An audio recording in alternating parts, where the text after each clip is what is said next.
Welcome on my YouTube channel Comteria. In the previous lecture of Comteria, we will discuss about environment special. Now we will discuss biodiversity lecture, in which section we will discuss जैव विविधता के अन्य लाभ, main features of biodiversity, जल संरक्षण सुरक्षा, वायु जल का शुद्धिकरण, पोषक तत्वों का चक्रीकरण, सौर ऊर्जा का अवशोषण। इसी प्रकार से काफ़ी महत्वपूर्ण टॉपिकों पर हमने चर्चा की। कॉमटेरिया यूट्यूब चैनल को भारी मात्रा में सब्सक्राइब करें, चैनल को लाइक कर दें, बेल आइकन को जरूर प्रेस कर दें। आइए बिना समय गवाए अगले लेक्चर की तरफ बढ़ते हैं। जैव प्रौद्योगिकी। जैव प्रौद्योगिकी जैव विविधता के लिए खतरे की घंटी है, क्योंकि इसका मुख्य उद्देश्य है उपयोगी गुणों का चयन करना। इसमें हम महत्वपूर्ण बिंदुओं में जैव विविधता विरासत स्थल अधिसूचित होने वाला भारत का प्रथम जलाशय जो है वह अमीनपुर झील, जो कि तेलंगाना में है। और महत्वपूर्ण फैक्ट के बारे में चर्चा करेंगे। विश्व का सबसे विशाल बरगद कोलकाता के शिवपुर वनस्पति उद्यान में है। इसमें 1600 पेड़ के समान स्तंभ जड़ें हैं जो पेड़ का रूप ले चुकी हैं। पूरे वृक्ष की परिधि 404 मीटर और यह वृक्ष 500 साल पुराना है। कुछ इंपॉर्टेंट फैक्ट की बात करते हैं। सबसे बड़ा पुष्प रेफ्लेशिया है, सबसे छोटा पुष्प वोल्फिया, सबसे लंबा वृक्ष यूकेलिप्टस, सबसे विशाल वृक्ष सिकोया, सबसे पुराना अनाज यौ को माना जाता है, जो कि जौ कहलाता है। क्रिकेट का सर्वोत्तम बल्ला सिलेक्स की लकड़ी का माना जाता है। सबसे बढ़िया हॉकी सहतूत की लकड़ी की बनती है। पॉपुलर वृक्ष की लकड़ी का उपयोग माचिस, पेंसिल और प्लाईवुड बनाने में किया जाता है, क्योंकि इसकी लकड़ी नरम होती है।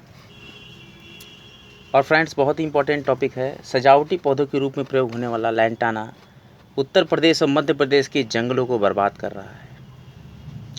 ये एक बायोडाइवर्सिटी में बहुत ही बड़ा सेंध लगा रहा है।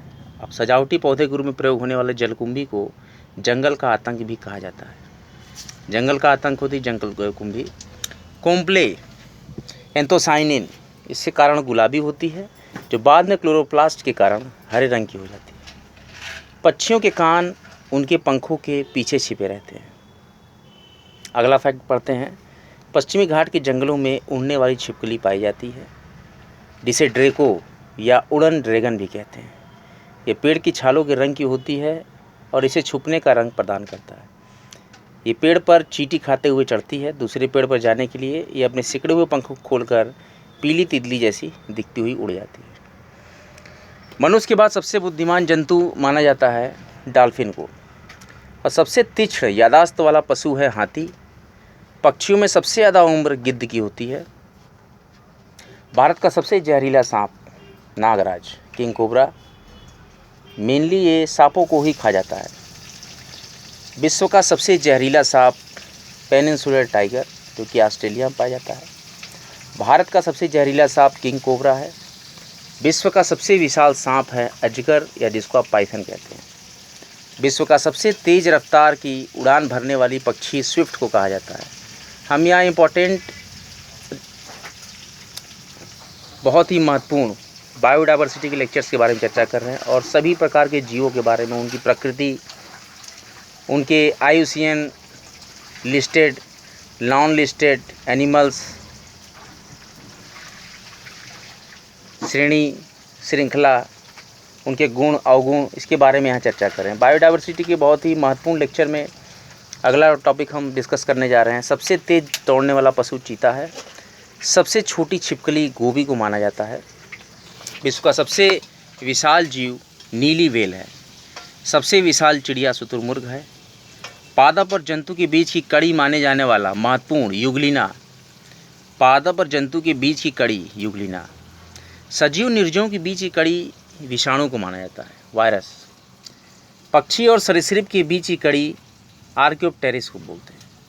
सरीसृप और स्तनधारी के बीच की कड़ी प्रोटोथेरिया को माना जाता है। गाइस, अभी असिस्टेंट कंजर्वेटर ऑफ फॉरेस्ट और फॉरेस्ट रेंज ऑफिसर के वैकेंसीज़, जो कि उत्तराखंड लोक सेवा आयोग द्वारा घोषित की गई है, इसकी परीक्षा तिथि 28 नवंबर 2021।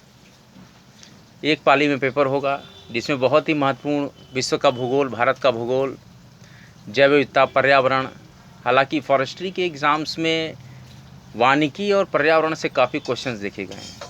जैसा कि आपने पिछले दिनों देखा यूपी पीसीएस के एग्ज़ाम्स में, जो कि एसीएफ की वैकेंसीज कंबाइंड कर दी गई है, प्रायः वन क्षेत्र, जैव विविधता, जियोग्राफी और इकोलॉजी से काफ़ी क्वेश्चंस देखने को मिले। इसी प्रकार से हम उत्तराखंड के लिए भी जो तैयारी करेंगे या किसी भी स्टेट के एसीएफ के लिए, तो महत्वपूर्ण साबित होगा बायोडाइवर्सिटी का लेक्चर। सरीसृप और स्तनधारी के बीच की कड़ी प्रोटोथेरिया। चमगादड़ को पक्षी वर्ग में न रखकर स्तनी वर्ग में, मैमेलिया में रखा जाता है, क्योंकि ये बच्चे पैदा करके उन्हें दूध पिलाता है।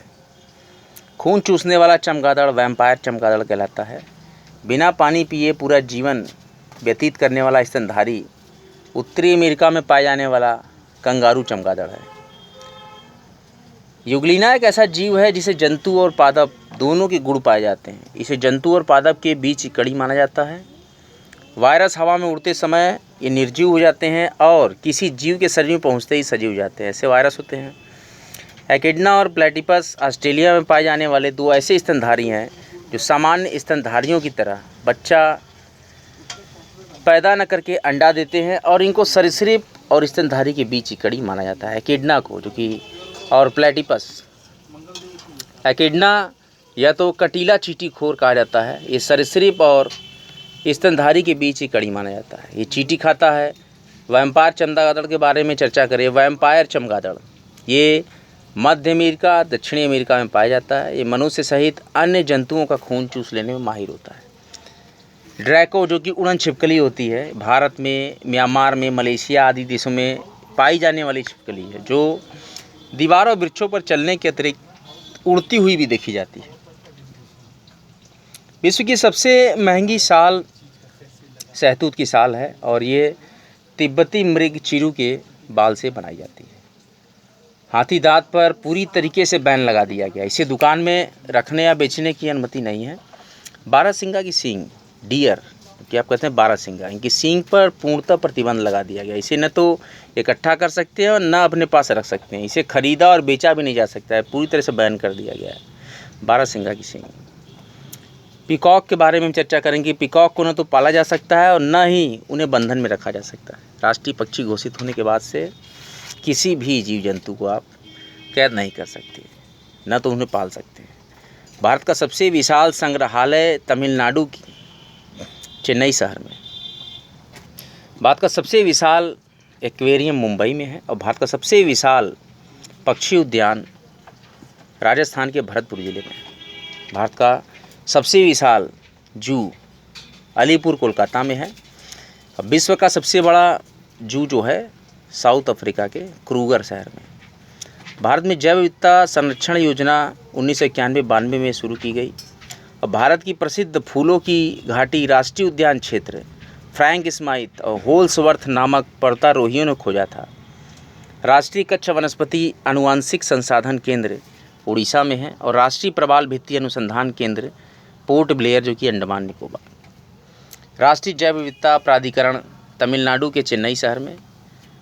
Botanic garden of the Indian republic Uttar Pradesh के नोएडा शहर में।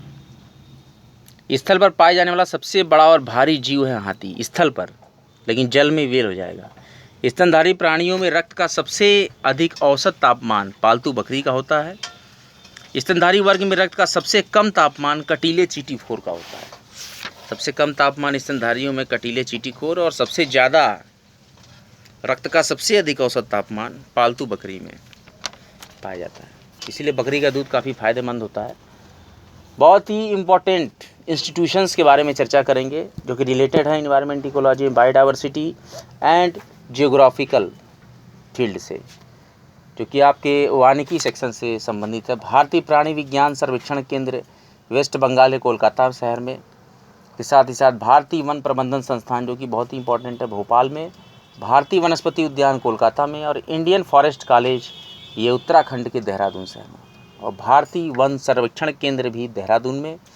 इंडियन फॉरेस्ट रेंजर कॉलेज भी देहरादून में। भारतीय वन जीव अनुसंधान संस्थान देहरादून में, और भारतीय वन्य जीव संस्थान भी देहरादून में। पारिस्थितिकी विज्ञानों का केंद्र बेंगलुरु में है।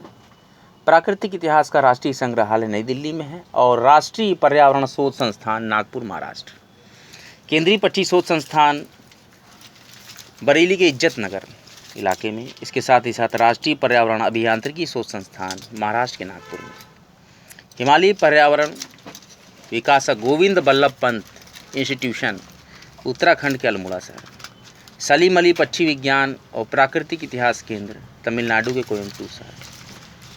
वेल को स्तनधारी वर्ग में क्यों रखा जाता है, इसके मेन फीचर्स क्या हैं, what are the main reasons to categorize well on mammals Mammalia.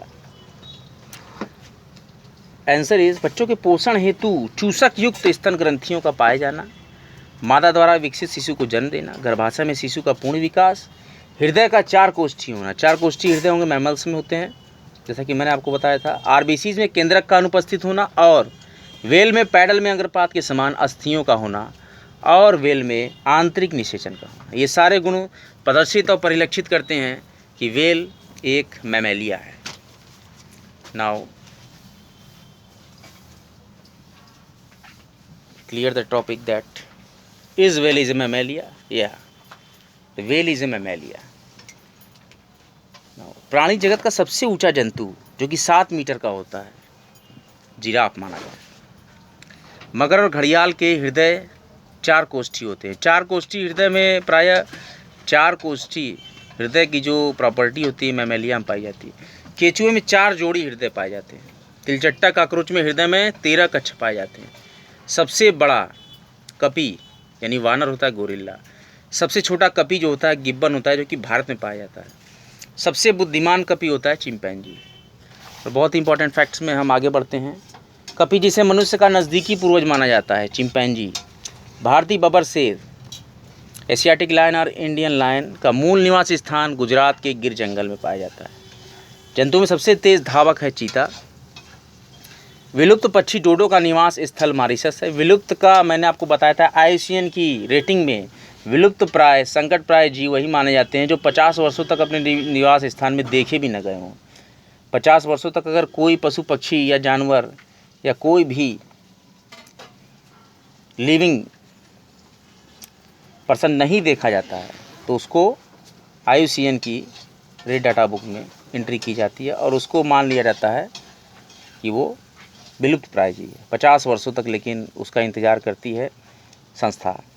Antarctica का सबसे तेज़ तैराक पक्षी पेंगुइन है। आज का लेक्चर यहीं तक। बने रहें हमारे चैनल कॉम्टेरिया पे। कॉम्टेरिया चैनल को लाइक करें, सब्सक्राइब करें और बेल आइकन जरूर प्रेस कर दें। कॉम्टेरिया नित्य निरंतर बहुत ही important environment ecology and biodiversity के साथ ही साथ ancient Indian history and culture के साथ ही साथ world history, Indian history, current affairs के बहुत ही आकर्षक लेक्चर्स लेके आता है। कॉम्टेरिया नित्य निरंतर इसी प्रकार से लेक्चर्स लेके आता रहेगा। अभी नियमित लेक्चर्स कॉम्टेरिया पर फिर से कंटिन्यू कर दिए गए हैं। किन्हीं कारणों से कॉम्टेरिया पर नियमित लेक्चर्स नहीं आ रहे थे जो कि वीकली चल रहे थे। अब लगभग नियमित लेक्चर्स कॉम्टेरिया पे आएंगे। आगामी assistant conservator of forest and forest range officer exams के लिए बहुत ही important environment ecology and biodiversity की सीरीज़ चल रही है। लेक्चर का लाभ जरूर उठाएँ। अगर वीडियो पसंद आया हो तो भारी मात्रा में शेयर करें, चैनल को भारी मात्रा में सब्सक्राइब करें। जय माँ गंगा, हर हर महादेव।